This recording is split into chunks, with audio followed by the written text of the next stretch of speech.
Good day, everybody, and welcome to another edition of the Military and Foreign Affairs Network. I am your host, the voice of reason. Today, we're continuing our ongoing coverage of the war between the Russian Federation, the North Atlantic Treaty Organization, and its Ukrainian proxy forces. Now, in today's episode, I have talked at length, both in terms of the ongoing conflicts around the world and Lessons in Insanity about the uninformed urbanite, both here in the United States and Western Europe.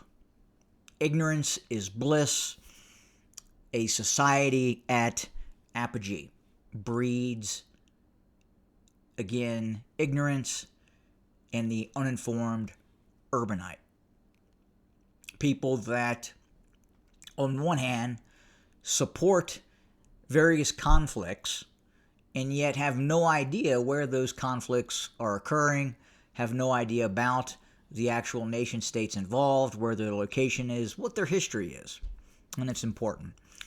Now, I have had the opportunity over the last few hours to look at some articles that the mainstream media has put out. In particular, there was an article in response to the ongoing Russian Iron Rain that is hitting targets throughout the Ukraine day in and day out as the Russians prepare for wider offensive operations and the eventual end of the conflict. But right now, through the winter, the Russians are very much focused on targeting Ukrainian command and control, supply depots, frontline combat units, with standoff assets, meaning that the Russians are not moving forward in mass. They are mostly, at this stage in the conflict, using its air power and its long-range precision strike capacity to degrade and destroy the Ukrainian military. Now, there was a strike that occurred in the last 24 hours in Kryvyi Rih. The Russians struck a hotel in which it is believed that NATO and or Western contractors, i.e. mercenaries, support personnel, possibly actual governmental personnel, were assigned to this quote-unquote hotel. Now, what's interesting is the response from the mainstream media, and specifically I'll read to you this excerpt that was captured. U.S., UK volunteers narrowly escape Kryvyi Rih hotel missile strike. Zelensky. They survived because they managed to get down from their rooms in time, Zelensky said. He offered condolences to the families and friends of the 4 people killed in the strike and thanked emergency workers, including Ukraine's state emergency service, national police, medics, first responders who worked through the night to save lives. Now, what's interesting is that the Ukrainians alleged that this was just a hotel that was struck really for no reason, no purpose. But at the same time, they are acknowledging that quote-unquote individuals from the United States, from the United Kingdom, were assigned to this hotel, and they were there for humanitarian purposes. Do you believe that? Do you think that is accurate? Do you think the Russians struck a target in Kryvyi Rih, targeting this hotel, because they were seeking to kill or wound humanitarian workers from the United States and the United Kingdom and Western Europe? I mean, that is the line that the Ukrainians are reporting right now. Now, on the flip side of this, the Ukrainians cannot reasonably come out and say that military contractors from the United States and the United Kingdom and or individuals from CIA, NSA, military personnel were staying at this hotel. They can't do that, right? So I guess the next best thing is claiming that these were quote unquote humanitarian workers. Now, the problem is here in the United States, Western Europe, there's a lot of folks, there's a lot of quote unquote, again, uninformed urbanites that gobble up this piece and actually believe that the Russians were targeting a hotel that was housing humanitarian workers. So the Russians decided to utilize a very expensive guided ballistic missile to exterminate a group of quote-unquote humanitarian workers. Do you believe that? Do you think that is? Do you think that's reasonable? Do you think that's what happened, or is it more likely that the Russians were targeting a Western military organization that was being based in this hotel? And that's the question. Maybe you can answer that question in the comment section. Feel free. But these kinds of strikes are continuing day in and day out. The Russians are still continuing to launch up to 100 plus 150 to 160 long-range attack drones. Again, these are more or less designed to expend the Ukrainian air defense capacity.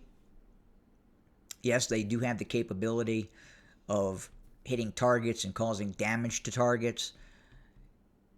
And they also have, obviously, the capability of causing damage, but they have to do that in order to get the Ukrainian attention of its air defense network. They can't just let these drones go. But these drones that they're targeting are much less expensive than the weapon systems that the Ukrainians are using to try and shoot some of these systems down. Now, granted, the Ukrainians are using other systems that are cheaper as well to shoot those systems down, but at the same time, when the Russians launch cruise missiles and ballistic guided missiles, it is becoming more and more difficult because of now lack of inventory, especially that the United States is essentially cutting off military aid. It's going to be very, very difficult for the Ukrainians to continue to provide a robust defense against this ongoing Russian iron rain that is going to continue through the winter and then in all probability culminate with a general offensive that will take place along various portions of the front line. But again, we can anticipate that this iron rain, these strategic and tactical missile strikes, will continue through the winter into the spring, and then again, probably we're looking more at the June time frame, post June, for a much larger Russian offensive. At the same time, the Russian military is gearing up, is continuing to expand, continuing to get larger, and we anticipate that, again, ultimately, the Ukrainians are going to find it very, very difficult not to lose vast amounts of territory in these coming Russian offensive operations. And again, the morale of the Ukrainian military is in all probability at an all-time low. Compounding that, the will to fight of the average Ukrainian male that is being drafted into the military or conscripted into the military is one of avoidance, one that does not want to be dragged to the front line and then be killed, because they know, they understand the ultimate outcome. They fully understand that in all probability the outcome is going to be a defeat and or a strategic loss in territory that the Ukrainian state will have to acknowledge and then hand over to the Russians. And how much that is, again, we just don't know. And in all probability, the Russians again are looking to expand the size and scope of the conflict within the quote unquote special operations zone, the war zone within Ukraine, and then eventually defeat the Ukrainian military. And we've talked about that at length in terms of what are the Russian war goals, in-game stage war goals. And I think at this point, those war goals and war aims are changing and evolving as the conflict continues, and especially now with the debacle that took place between Volodymyr Zelensky and the leadership in Washington.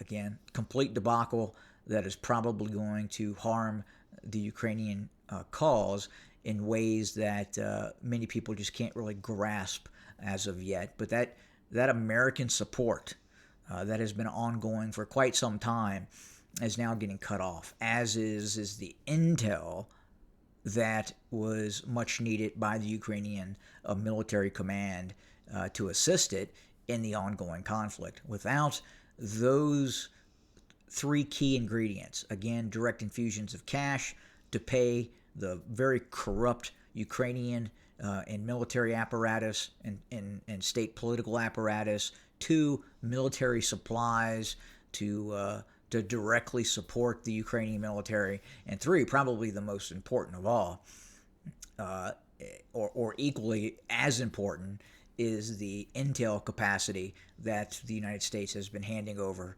to the Ukrainians. But again, we will continue to see these missile strikes. We will continue to report on these missile strikes. The Iron Rain operation by the Russians continues, and more to come. As always, thanks for joining us. Have a good day.